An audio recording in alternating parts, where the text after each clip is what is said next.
पुन्हा एकदा सगळ्यांना सप्रेम जय भीम. मी माधवी ताई. हे बघा, आता ह्या सगळ्या लोकांना एवढी काळजी वाटली की सुखरूप मला घरी हे सोडवायला आले आपल्या ह्या बंधूंचे. आणि आज माझ्यासाठी आंबेडकरी चळवळीतले सगळे अनुयायी, सगळे भाऊ बंद, सगळ्या भगिनी माझ्यासाठी ज्या उपस्थित, तर त्यांचे मनापासून मी पुन्हा एकदा आभार मानते. ही लढाई मी अर्ध्यात सोडणार नाहीये. सोक्षमोक्ष याचा नक्कीच तुमच्यापर्यंत पोहोचेल. मला तुमच्या शुभेच्छा हव्यात.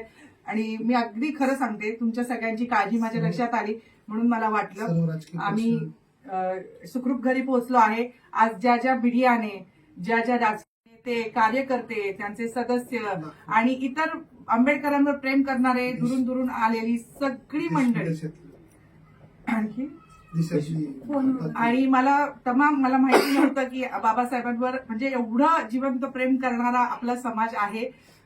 आज त्याचा खूप प्रत्यय येतोय. तर देशभरातून मी म्हणते आलेल्या सगळ्या फोन करून माझं मॉरल वाढवला, ज्यांनी मला धैर्य दिलं, त्या सगळ्यांचे पुन्हा एकदा मी मनापासून आभार मानते. आणि ही लढाई मी अर्ध्यात थांबवणार नाही.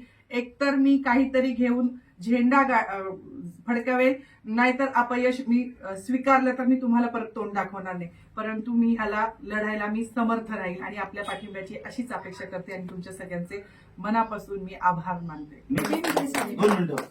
आज डॉक्टर बाबासाहेब आंबेडकरचा 77वा प्रजासत्ताक दिन होता. त्या अनुषंगाने मंत्री गिरीश महाजनांनी भाषणामध्ये बाबासाहेबांचं नाव घेतलं नाही, हे अख्ख्या देशाला, महाराष्ट्राला आणि या जगाला माहीत करून दिली. त्या आमच्या सावित्रीचे संस्कार असणारे डॉक्टर बाबासाहेब आंबेडकरांची वाघीण आणि अन्यायाला वाचा फोडण्याचं काम आमच्या ताई माधवी जाधव आणि दर्शनाताई चौगुले, तुमचे सुद्धा खूप खूप आभार.